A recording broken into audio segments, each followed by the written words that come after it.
सभी एक बार फिर से स्वागत करता हूं आप लोगों का अपने इस ऑनलाइन प्लेटफॉर्म वीडीएस पाठशाला पर। दोस्तों मेरा नाम हर्ष और मैं आपको साइंस पढ़ाता हूं, ठीक है। और दोस्तों जो मेरा करंट में चैप्टर चल रहा है जीव जनन कैसे करते हैं, हाउ टू एनिमल रिप्रोड्यूस। दोस्तों आज उस चैप्टर की ये जो क्लास है आज थोड़ी सी इंपॉर्टेंट होने वाली है। क्यों? क्योंकि आज इसमें देखने वाले पुष्पों में लैंगिक जनन, यानी जो फ्लावर है, आपको पता है जो फ्लावर होता है, ठीक है। फ्लावर के बाद फ्रूट बनता है भाई, किसी न किसी प्रोसेस से तो फ्रूट बनता होगा, यानी कि जो हमारा फल है, फूल से फल किसी प्रोसेस तो बनता होगा, ठीक है। अब उसी प्रोसेस की बात करेंगे कि जो हमारे फ्लावर होते हैं वो कितने टाइप के होते हैं, कौन सा उनके अंदर प्रोसेस होता है ना, और कौन कौन सी चीजें हैं, ठीक है। अब लोग सोच रहे हो सर आपने पीछे क्या लिख रखा है। दोस्तों वीडियोस के अंदर लिखते हैं तो टाइम जाता है खामखा, इसलिए मैंने पहले लिख के रख लिया सब कुछ। अब जो लिखने का टाइम बचेगा उसमें मैं आपको अच्छे से समझा दूंगा, ठीक है। अब दोस्तों बात करते हैं, सबसे पहले टॉपिक हमारा है पुष्पीय पौधों में लैंगिक जनन, यानी कि sexual reproduction in flowering plant, ठीक है। Sexual reproduction in flowering plant, यानी कि फ्लावर्स है, किसी प्लांट का फ्लावर हो सकता है, उसके अंदर रिप्रोडक्शन कैसे होता है ना। वो रिप्रोडक्शन दो तरीके से होता है, यानी कह सकते हैं जो हमारे फ्लावर हैं वो दो तरीके के होते हैं, ठीक है। यानी कि जो हमारे फ्लावर हैं वो दो तरीके के होते हैं। दोस्तों सबसे पहले मैंने लिखा है पुष्पों के प्रकार। दोस्तों सबसे पहले बता दूं दोबारा से, पुष्पीय पौधों में लैंगिक जनन, पुष्पीय पौधों में लैंगिक जनन। दोस्तों ये जो मैंने लिख दिया ना, इससे हमारा टाइम बच गया बहुत ज्यादा। अब ये जो टाइम बचा है इसमें मैं आपको अच्छे से एक्सप्लेन कर दूंगा, ठीक है। और साथ के साथ जो एक और चीज इंपॉर्टेंट छूट गई होगी वो आपके सामने लिख दूंगा साथ के साथ ही, ठीक है। अब बात करते हैं दोस्तों पुष्पीय पौधों में लैंगिक जनन। मैंने आपको यह बताया है कि पुष्पीय पौधों में लैंगिक जनन मतलब जो हमारे पौधे होते हैं उनमें लैंगिक जनन कैसे होता है, ठीक है। जो पौधे होते हैं उनमें लैंगिक जनन कैसे होता है भाई। जो मान लीजिए आप दिमाग लगाएं थोड़ा सा, आपके पास एप्पल है या फिर आपने कभी कभी वो मैंगो खाया होगा, जाहिर सी बात तो कहां से आता है भाई, पेड़ पे लगते हैं। आपका सीधा सीधा जवाब होगा सर पेड़ पे लगते हैं, ठीक है भाई। पेड़ पे भी किसी तरह लगते होंगे, बिल्कुल। पेड़ पे कैसे लगते हैं सर, इनसे पहले आता है आम का फूल, बहुत छोटा छोटा फूल होता है आम का, ठीक है। फिर क्या होता है सर, उस फूल के अंदर क्या होता है दोस्तों, निषेचन वाली प्रक्रिया होती है या फ्यूजन वाली प्रक्रिया, जो भी कुछ मान सकते हो आप, ठीक है। जैसे कि सरसों का फूल है, सरसों का फूल, सरसों जो होती है मस्टर्ड, उसके ऊपर फूल आता है, ठीक है। अब उस फूल में क्या होता है दोस्तों, उसके ऊपर सरसों के ऊपर सरसों के बड़ी बड़ी दाने लगते हैं, है ना। कहां से आते हैं वो दाने, क्योंकि पहले फूल आता है उसके बाद दाने आते हैं, यानी कि कहीं ना कहीं सरसों के फूल के अंदर मेल एंड फीमेल गैमेट्स का फ्यूजन हुआ है। कहीं ना कहीं सरसों के जो हमारा सरसों का फूल होता है उसके कहीं अंदर मेल और फीमेल गैमेट का फ्यूजन हुआ है कहीं ना कहीं, ठीक है। दोस्तों इसी बात को समझाने के लिए मैंने ये सब लिख रखा है। सबसे पहले पुष्पीय पौधों में लैंगिक जनन, लैंगिक जनन की विशेषता बता देता हूँ। सबसे पहले लैंगिक जनन जो होता है इसमें मेल और फीमेल दोनों की जरूरत पड़ती है, ठीक है। लैंगिक जनन में मेल और फीमेल दोनों की जरूरत पड़ती है।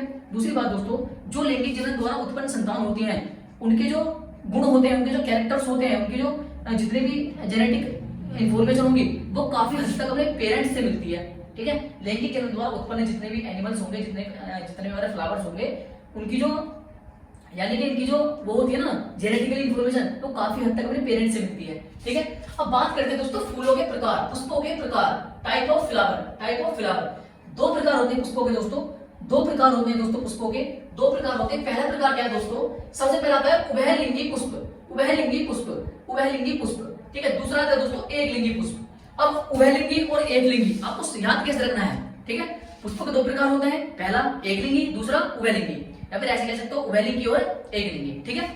अब उभयलिंगी पुष्प कौन से होते हैं सर, उभयलिंगी पुष्प ऐसे पुष्प होते हैं, उभयलिंगी पुष्प ऐसे पुष्प होते हैं जिसमें जो स्त्री केसर और पुंकेसर दोनों उपस्थित होते हैं। स्त्री केसर पुंकेसर का मतलब है एंड्रोसियम गायनोसियम, यानी कि मेल और फीमेल दोनों, ठीक है। जो हमारे उभयलिंगी पुष्प होते हैं, तो हमारे उभयलिंगी पुष्प होते हैं दोस्तों, उनमें मेल और फीमेल दोनों प्रेजेंट होते हैं, यानी कि हमारे एंड्रोसियम और गायनोसियम दोनों प्रेजेंट होते हैं, ठीक है। दोस्तों क्या ये बात क्लियर है? बहुत बढ़िया, मैंने यही लिखा है ऐसे फूल जिनमें स्त्री केसर व पुंकेसर दोनों होते हैं, ये दोनों उपस्थित होते हैं, ठीक है। थोड़ा छोटा लिखा है दोस्तों, वीडियो की क्वालिटी बढ़ा के आप देख लेना, क्योंकि आपको समझाने के लिए मैंने लिख दिया है, जगह थोड़ी कम थी, मैंने छोटा छोटा लिख दिया, ठीक है। कोई दिक्कत तो नहीं है, कोई इशू तो नहीं है दोस्तों? अरे आप लोग तो बिल्कुल दिल के टुकड़े हो, जिगर के टुकड़े हो मेरे, ठीक है, सब मैनेज कर लोगे।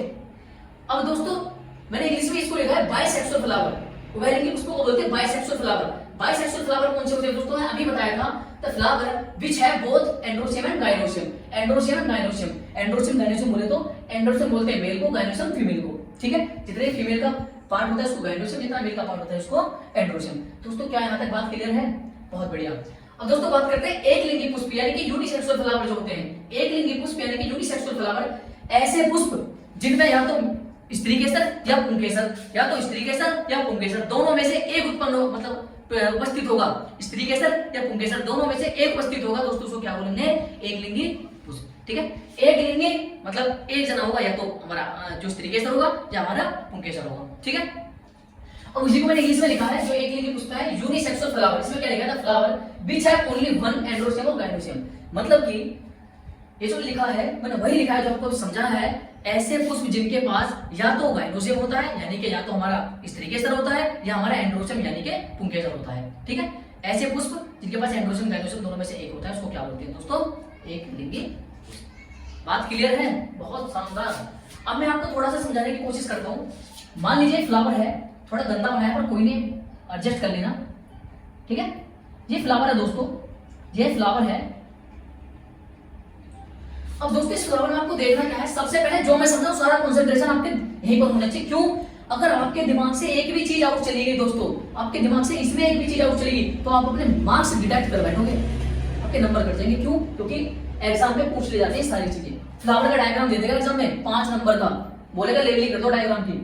जब कुछ आता होगा कभी समझा होगा जब तो लेबलिंग करोगे।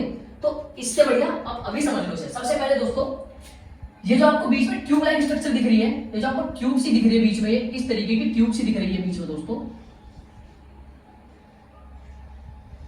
ये जो आपको बीच में ट्यूब दिख रही है दोस्तों, इसको बोलते हैं पूरी ट्यूब को यहां से लेकर यहां तक, इस पूरी ट्यूब को बोलते हैं दोस्तों क्या?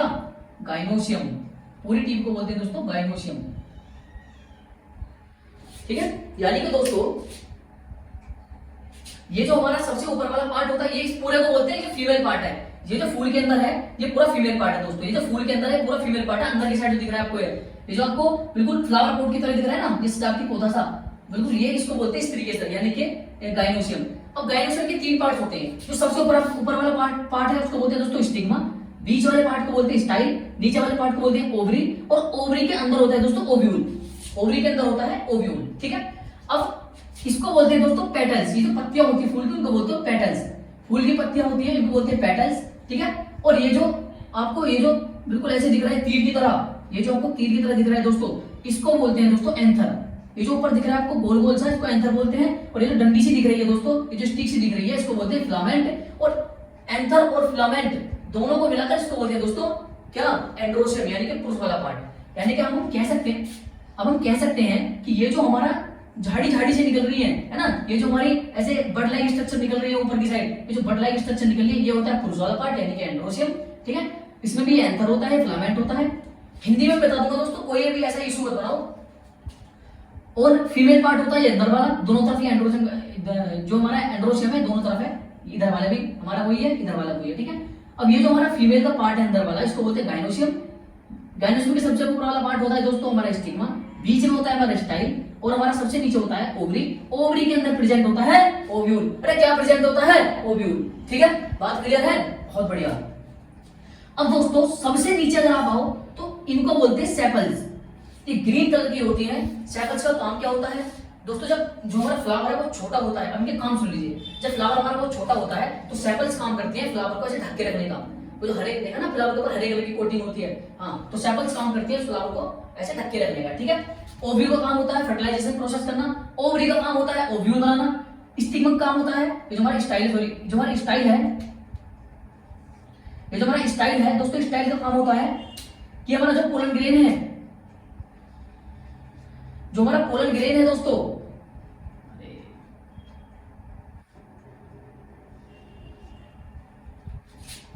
हमारा जो स्टाइल है उसका काम होता है पोलन ग्रेन को पत्तिका ग्रह से कहां तक लेके आना? ओवरी तक लेके आना। ठीक है, सबसे ऊपर वाला पार्ट होता है स्टिग्मा। स्टिग्मा का काम होता है जो हमारा पोलन ग्रेन जो होते हैं दोस्तों, स्टिग्मा का काम होता है जो हमारे पोलन ग्रेन्स होते हैं उनको अपने ऊपर चिपका लेना, क्योंकि थोड़ा चिपचिपी होता है, चिपचिपा।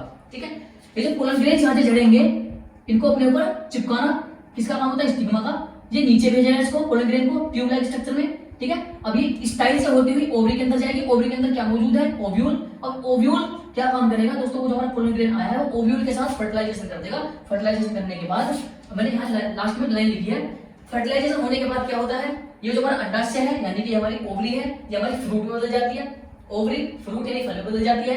ओव्यूल यानी कि बीज में बदल जाता है। ओव्यूल यानी बीजांड, ये बीज में बदल जाता है। दोस्तों क्या ये बात क्लियर है आप लोगों के? ठीक है, ये बात क्लियर है। अब बात करते हैं प्रक्रिया कैसे होती है पुष्पों में जनन प्रक्रिया, यानी जो पुष्प होते हैं उनमें जनन की प्रक्रिया कैसे होती है दोस्तों। सबसे पहले मैं आपको बता दूं पुष्पों में ही जनन की प्रक्रिया देख रहे हैं, यानी कि ये जो इसके अंदर प्रोसेस हो रहा है वो कैसे हो रहा है, इसी प्रोसेस को मैंने यहाँ पर लिख दिया। अब आप लोगों ने तो समझ लिया है ना, ये तो आप लोगों ने समझ लिया। अब ये तो आप लोगों के लिए बिल्कुल आसान हो जाएगा, ये तो आपने समझ लिया, ये तो आपके लिए आसान हो जाएगा, है ना। तो ये तो आपने समझ लिया, ये तो आपके लिए आसान हो जाएगा। कैसे, सबसे पहले देखते हैं परागकोश में परागकण उत्पन्न होते हैं, यानी कि ये जो हमारा पोलन सैक है, ये जो अभी बताया मैंने जो एंथर है, ये पोलन सैक है, इसके अंदर छोटे छोटे परागकण यानी पोलन ग्रेन्स इसके अंदर, ये जो आपको दिख रहा है छोटा सा पार्ट किस तरीके का ये है ना, ये जो पार्ट दिख रहा है आपको छोटा इस तरीके का, इस तरीके का है ना, इसके अंदर बनते हैं क्या, pollen grain, sir pollen grain बनते हैं इसके अंदर, ठीक है। ये जो छोटा पार्ट दिख रहा है इसके अंदर क्या बनते हैं, इसको बोलते हैं परागकोश, ये छोटा सा इसको बोलते हैं परागकोश। परागकोश के अंदर बनते हैं परागकण यानी पोलन ग्रेन, ठीक है। वही मैं लिखा है pollen grain develop in pollen cell. Second वाला क्या है, विभिन्न क्रियाकलापों से जैसे कीट, जल, हवा, जानवर आदि द्वारा एक फूल से दूसरे फूल पर बिखरते हैं। यानी कि दोस्तों इस बात को थोड़ा ध्यान से सुनना। अब क्या होगा, ये जो परागकण है डेवलप हो गए, मैच्योर हो गए, मैच्योर का मतलब है परिपक्व हो गए, यानी कि किसी भी फूल को फर्टिलाइजेशन करने की जो इनके अंदर पावर है वो आ चुकी है, ठीक है। अब किसी फूल को फर्टिलाइजेशन करने के लिए इनको एक फूल से दूसरे फूल पर जाना पड़ेगा। भाई अगर एक ही फूल के अंदर दोनों चीज मौजूद हैं तो कोई दिक्कत नहीं है, तो बिल्कुल अपने फूल के अंदर ही अपने पोलन ग्रेन से घेर लिया, ठीक है। अगर इसको एक फूल से दूसरे फूल पर जाने की जरूरत पड़ी तो दोस्तों किस माध्यम से, कीटों के द्वारा। कीट फूलों पर बैठते हैं, जैसे मधुमक्खी जैसे वहां से उड़ती है उसके पैरों पर पोलन ग्रेन चिपक जाते हैं, दूसरे फूल पर बैठती है वो पोलन ग्रेन वहीं पर रह जाते हैं, ठीक है। कहने का मतलब ये है बहुत सारी एक्टिविटी ऐसी होती है जिससे जो हमारे पोलन ग्रेन है वो एक फूल से दूसरे फूल पर जाते हैं, ठीक है। यानी कि जो हमारे पोलन ग्रेन है वो यहाँ तक पहुंचनी चाहिए, इस फ्लावर के भी और कोई दूसरा फ्लावर है उसके भी, ठीक है दोस्तों, बात क्लियर है। अब कौन कौन से क्रियाकलाप हो सकते हैं, जैसे कीट है, जल है, हवा है, जानवर है आदि। कीट मतलब कीट पतंगे, जल मतलब मान लीजिए तेज बारिश पड़ गई, कोई फूल पानी में डूब गया तो उसके पोलन ग्रेन पानी के ऊपर आ जाएंगे ना, ठीक है। पानी सूखेगा तो वही पोलन ग्रेन किसी और फूल के ऊपर आ जाएंगे, ठीक है। हवा से कैसे, हवा चलती है ना, हवा चलती है, फूल हिलते हैं, तो हिलने के बाद क्या होगा, ये जो हमारे पोलन ग्रेन है वो एक फ्लावर से दूसरे फ्लावर पर चले जाएंगे, ठीक है। और जानवर जब किसी खेत से गुजरते हैं फूलों के तो उनके ऊपर ही पोलन ग्रेन चिपक जाते हैं और दूसरे पौधों के ऊपर चले जाते हैं, ठीक है। ये बात क्लियर है दोस्तों। अब बात करते हैं दोस्तों, यही मैंने समझा आपको, ये जो पोलन ग्रेन है यहाँ तक तो पहुंच गए वर्तिका ग्रह तक, इसका होता है ये सरफेस चिपचिपा थोड़ा सा, जो पोलन ग्रेन है इसका सरफेस थोड़ा चिपचिपा होता है। चिपचिपा होने के बाद क्या होगा दोस्तों, ये जो परागकण है ये वर्तिका ग्रह पर चिपक जाएंगे, यहाँ से होते हुए कहाँ जाएंगे, किसके अंदर जाएंगे दोस्तों, अंडाशय में पहुंचते हैं। यानी कि जो परागकण है वर्तिका ग्रह पर चिपक जाते हैं तथा वर्तिका के माध्यम से अंडाशय तक पहुंचते हैं। यानी कि these pollen grains land on stigma and reach in ovary by style। यानी कि ये जो पोलन ग्रेन है ओवरी तक पहुंचते हैं वर्तिका की मदद से, ठीक है। फोर्थ वाली पॉइंट मैंने क्या लिखा है, अंडाशय में मौजूद जो बीजांड होता है। अब सबसे इंपोर्टेंट बात आती है, मैंने यही बताया, यहाँ पर पहुंचने के बाद ये पोलन ग्रेन्स होते हैं दोस्तों, यहाँ पर पहुंचने के बाद ये जो पोलन ग्रेन्स होते हैं ये क्या काम करते हैं, ये जो हमारा ओव्यूल यानी अंडाशय होता है, अंडाशय बोल रहा हूँ, ये जो ओव्यूल यानी बीजांड होता है उसके साथ क्या कर लेता है दोस्तों, निषेचन कर लेता है। निषेचन करने के बाद मैंने क्या बताया दोस्तों, निषेचन होने के बाद क्या होगा, ये जो हमारा अंडाशय है वो फल में बदल जाएगा, बीजांड बीज में बदल जाएगा, अंडाशय फल में बदल जाएगा, बीजांड बीज में बदल जाएगा।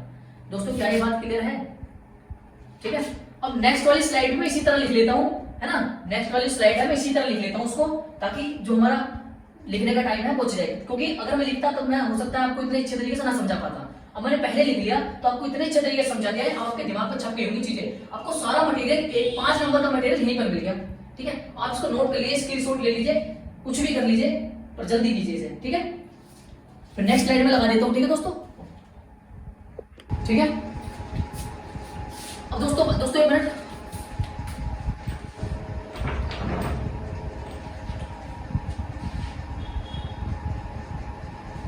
ठीक है। अब दोस्तों मैं फूलों के बारे में जानना कि फूलों में कैसे प्रजनन होता है, सारी चीजें एवरीथिंग, इससे बाहर के फूलों के बारे में आएगा ही नहीं, ठीक है।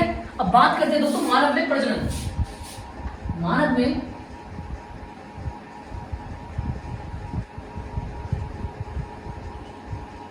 में प्रजनन, ठीक है।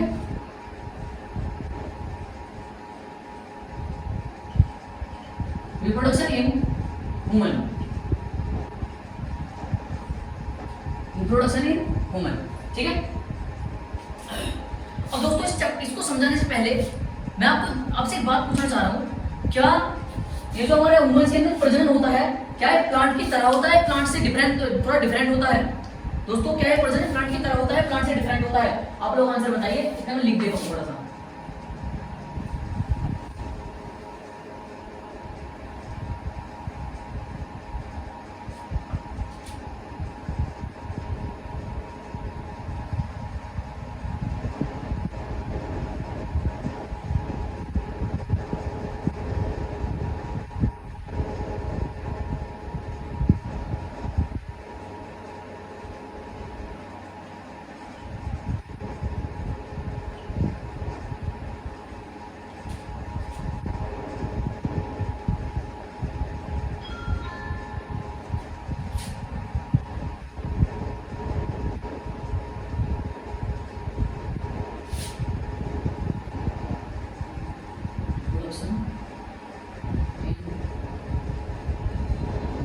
सबसे पहले दोस्तों आपको एक बात रखनी है, याद रखनी है, सबसे पहले एक बात याद रखनी है, जो ह्यूमंस होते हैं यानी जो मनुष्य होते हैं यानी जो यानी कि जो मनुष्य का जानवर जो जाते हैं, जो मनुष्य होते हैं दोस्तों मानव में लैंगिक जन्म होता है। इसका मतलब आप समझ लीजिए जो ह्यूमन होते हैं उनके अंदर कैसा सेक्सुअल प्रोडक्शन होता है, मानव में लैंगिक जन्म होता है, सेक्सुअल प्रोडक्शन होता है। ठीक है, मैंने आपको लैंगिक जन्म के बारे में बता दिया। इसमें क्या होता है दोस्तों, मेल प्लस फीमेल दोनों की नीड पड़ती है। ठीक है, मेल से स्पर्म यानी कि शुक्राणु, फीमेल से ओवम, ओवम यानी कि अंडाणु, शुक्राणु अंडाणु। ठीक है, जो फीमेल गैमेट है, जो मेल के युग्मक है दोस्तों वो शुक्राणु यानी कि स्पर्म, जो फीमेल का गैमेट है दोस्तों वो है ओवम यानी कि अंडाणु। ठीक है, जब शुक्राणु और अंडाणु मिलते हैं दोस्तों, जब शुक्राणु और अंडाणु मिलते हैं तो इस प्रोसेस को तो बोलते हैं दोस्तों फर्टिलाइजेशन यानी कि निषेचन।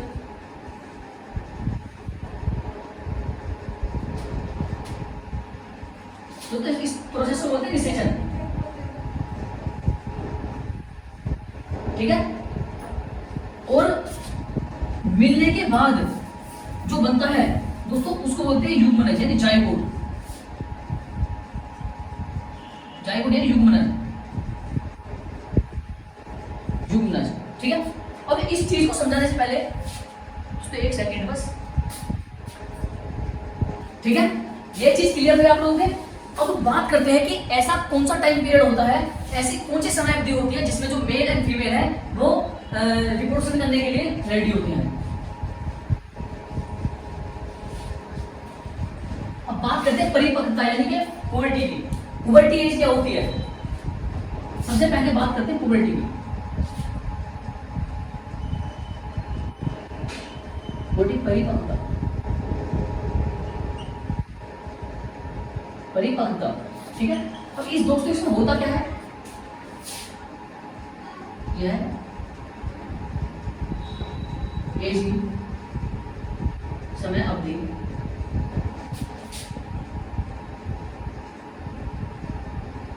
यह ऐसी समय अवधि है जिसमें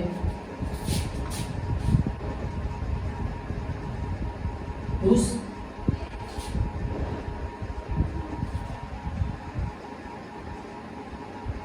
शुक्राणु तथा मादा अंडाणु का निर्माण करती है।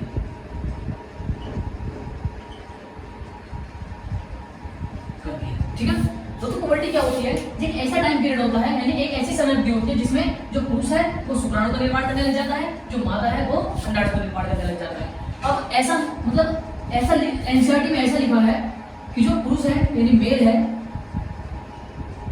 उसकी जो पुबर्टी एज होती है वो दोस्तों होती है 12 से 14 के बीच में।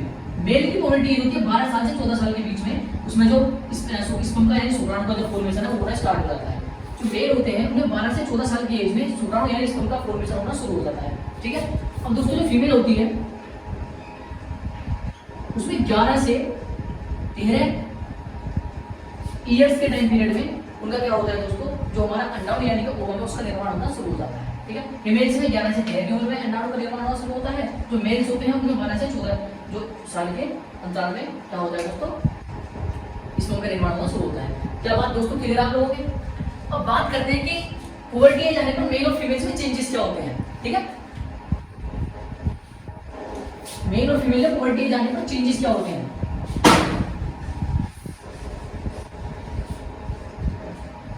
मेल फीमेल में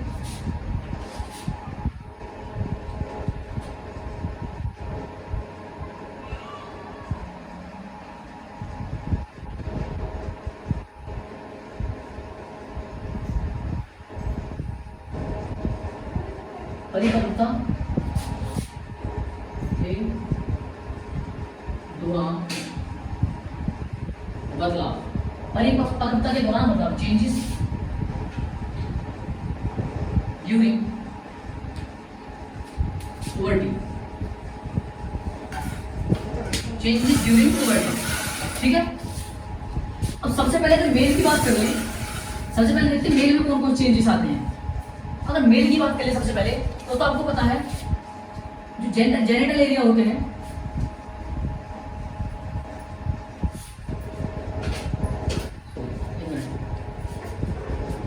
here are grown in genital area। ठीक है, यानी कि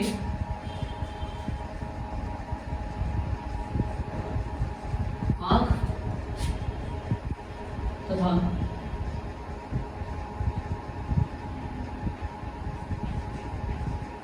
जनन अंगों पर बाल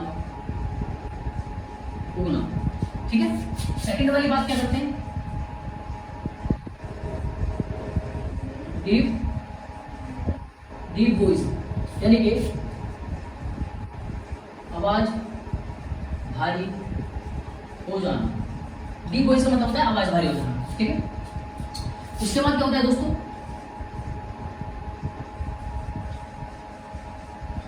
फॉर्मेशन ऑफ स्पर्म, यानी कि शुक्राणु का निर्माण, शुक्राणु का निर्माण होना। ठीक है, अब ये कुछ मेजर चेंजेस होते हैं at the time of puberty. Male के अंदर कुछ मेजर चेंजेस होते हैं at the time of puberty. ठीक है, ये चेंजेस मैंने हिंदी इंग्लिश दोनों में लिख दिया, आप इसको नोट कर लीजिए। अब बात करते हैं फीमेल की।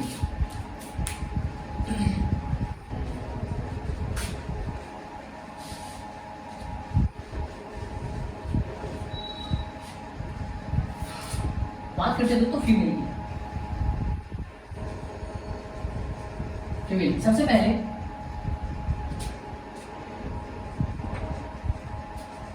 Development in breast.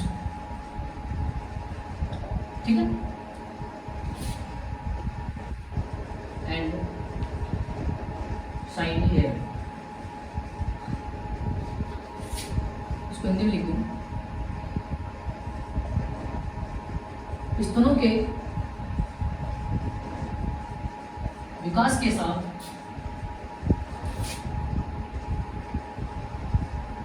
चमकीले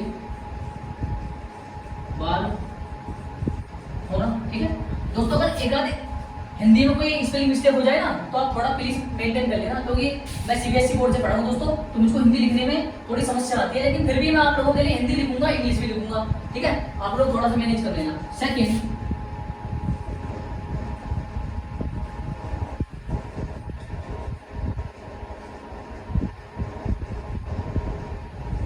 menstrual cycle start, so start menstrual cycle start, यानी कि मासिक धर्म का शुरू होना। ठीक है, स्टार्ट मेंस्ट्रुअल साइकिल यानी कि मासिक धर्म का शुरू होना। अब थर्ड वाली बात करते हैं दोस्तों,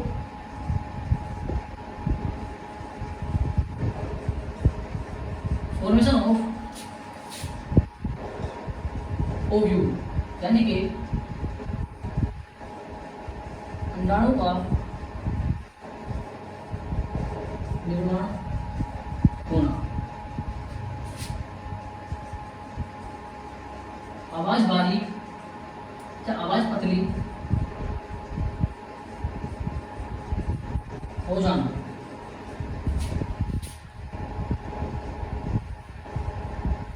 boys are thin। अब दोस्तों ये चीजें होगी कि एट द प्यूबर्टी के टाइम पे कौन कौन से मेजर चेंजेस आते हैं किसी फीमेल के अंदर, ठीक है। ये पहला चेंज है, उसके बाद दूसरा, तीसरा और ये चौथा चेंज है। हिंदी इंग्लिश दोनों में लिख दिया है, ठीक है दोस्तों। एक मिनट, ठीक है दोस्तों। अब दूसरी स्लाइड की बात करते हैं, मतलब अगली स्लाइड की बात करते हैं। इसमें दोस्तों शामिल है नर जनन तंत्र, ठीक है भाई। हमने अभी क्या देखा था, अभी देखा था हमने कि जो हमारी प्यूबर्टी होती है, परिपक्वता होती है, इसमें मेल्स और फीमेल्स के अंदर कौन कौन से डिफरेंस देखने को मिलते हैं। जब हमारे प्यूबर्टी वाली एज आती है, तो मैच्योर एज जिसको बोलते हैं दोस्तों, तो उसके अंदर मेल्स और फीमेल्स के अंदर कौन कौन से चेंजेस आते हैं, मेल के अंदर बताती है, फीमेल के अंदर बताती है, ठीक है। अब बात करते हैं दोस्तों जो नर जनन तंत्र है, नर जनन तंत्र दोस्तों, एक सेकंड, हाँ, जो हमारा नर जनन तंत्र है दोस्तों, यानी मेल रिप्रोडक्टिव सिस्टम की बात करते हैं, यानी कि जो नर का जनन तंत्र है उसके अंदर बहुत सारे पार्ट्स आते होंगे दोस्तों, भाई बहुत सारे डिफरेंट पार्ट्स मिलकर ही तो बनाते होंगे जो, यानी कि मेल रिप्रोडक्टिव सिस्टम होता है, नर जनन तंत्र। अब ये जो नर जनन तंत्र में पार्ट्स हैं उनको देख लेते हैं वन बाय वन करके, कौन कौन से पार्ट्स मिलकर नर जनन तंत्र का जो निर्माण करते हैं। सबसे पहले आता है दोस्तों वृषण। वृषण होता कहां पर है दोस्तों, उदर गुहा के बाहर होता है। आपको छोटा सा ध्यान रखना है दोस्तों, उदर गुहा के बाहर होता है, ठीक है। ये जो है उदर, ये जो हमारे वृषण है इसको टेस्टिस बोलते हैं, वृषण को टेस्टिस बोलते हैं। उदर गुहा के बाहर होता है, ठीक है। और जो वृषण कोष होता है इसके अंदर होता है, उदर गुहा के बाहर होता है, इसके जो वृषण कोष होता है इसके अंदर होता है, ठीक है। अभी टेस्टिस का टेम्परेचर कितना होता है सर, टेस्टिस का टेम्परेचर होता है दोस्तों 2 से 2.5 डिग्री सेल्सियस कम, 2 से 2.5 डिग्री सेल्सियस कम होता है टेस्टिस का टेम्परेचर बॉडी के टेम्परेचर से, ठीक है। हमारे शरीर के तापमान से 2 से 2.5 डिग्री सेल्सियस कम होता है टेस्टिस का टेम्परेचर, ठीक है, हमारी बॉडी के टेम्परेचर से। अब दोस्तों बात करते हैं इसका काम क्या होता है। टेस्टिस का काम क्या होता है दोस्तों, सबसे पहला काम होता है ये शुक्राणु का निर्माण करता है, सबसे पहला काम शुक्राणु का निर्माण करता है। दूसरा काम दोस्तों जो टेस्टोस्टेरोन होता है, जो मेल का हार्मोन होता है, फीमेल के एस्ट्रोजन प्रोजेस्टेरोन होते हैं, इसी तरीके से जो मेल का टेस्टोस्टेरोन हार्मोन होता है दोस्तों, इस हार्मोन को पैदा करता है इंटरस्टिशियल सेल के द्वारा, ठीक है। टेस्टिस इस हार्मोन को बनाता है, इस टेस्टोस्टेरोन हार्मोन को बनाता है इंटरस्टिशियल सेल के द्वारा, ठीक है।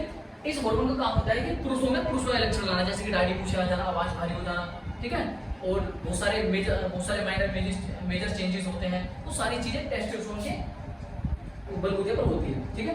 यानी कि जो मेल है उसमें मेल वाले गुण कहां से आते हैं भाई, टेस्टोस्टेरोन, यानी कि इसकी वजह से आते हैं, टेस्टोस्टेरोन है इसकी वजह से आते हैं, ठीक है। उदर गुहा के अंदर बाहर पाया जाता है, वृषण कोष के अंदर पाया जाता है, इसको बोलते हैं स्पोर्टम, इसको बोलते हैं दोस्तों स्टमक कैविटी। और दोस्तों इसका टेम्परेचर जो होता है टेस्टिस का, दोबारा बता रहा हूं, टेस्टिस का टेम्परेचर 2 से 2.5 डिग्री कम होता है, 2 से 2.5 डिग्री सेल्सियस कम होता है बॉडी के टेम्परेचर से, ठीक है। और दोस्तों इसका काम मैंने बताया शुक्राणु का निर्माण करता है, और जो हमारा टेस्टोस्टेरोन हार्मोन होता है इसका निर्माण करता है, टेस्टोस्टेरोन पुरुषों में पुरुष वाले लक्षण पैदा करता है, ठीक है। ये बात क्लियर है। नीचे मैंने वही लिखा है, it is located under the stomach cavity inside stomach scrotum, inside scrotum there is a 2 से 3 degree less temperature from the body temperature, it produce male gamete sperm and testosterone which is responsible for male character, ठीक है, बात clear है। इस तरह का आपका वो डिजाइन होता है उसका टेस्टिस का। इसके अंदर ये सेमिनिफरस ट्यूब्यूल्स होती है, इसके अंदर लोब्यूल्स होती हैं, या एपिडाइमिस होती है। ये बहुत मतलब कॉम्प्लेक्स डायग्राम है, मैंने सिर्फ आपको ओवरव्यू देने के लिए लिख दिया है यहाँ पर। क्या बात दोस्तों, ये बात क्लियर है, ठीक है। ये जो वृषण कोष होता है ना, ये बहुत इंपॉर्टेंट चीज होती है, क्यों, क्योंकि एक तो सबसे पहले टेस्टिस को प्रोटेक्ट करता है, ठीक है, इसके पाउच लाइक स्ट्रक्चर होता है, टेस्टिस को प्रोटेक्ट करता है। दूसरी बात ये टेम्परेचर को मेंटेन करने का भी काम करता है, ठीक है दोस्तों, ये चीज क्लियर है, आप इसको नोट कर लीजिए। चलो दूसरी स्लाइड लगा देता हूँ, ठीक है, ठीक है। अब दोस्तों इस वाली स्लाइड में बात करते हैं, फिर हमने इसके पहले वाले पार्ट की बात कर ली, जो पहला पार्ट होता है उसकी बात कर ली, वृषण की। अब दोस्तों वृषण के बाद आता है क्या, शुक्रवाहिनी, जिसको आज डिफरेंशिया बोलते हैं इंग्लिश में, मैं लिख देता हूँ,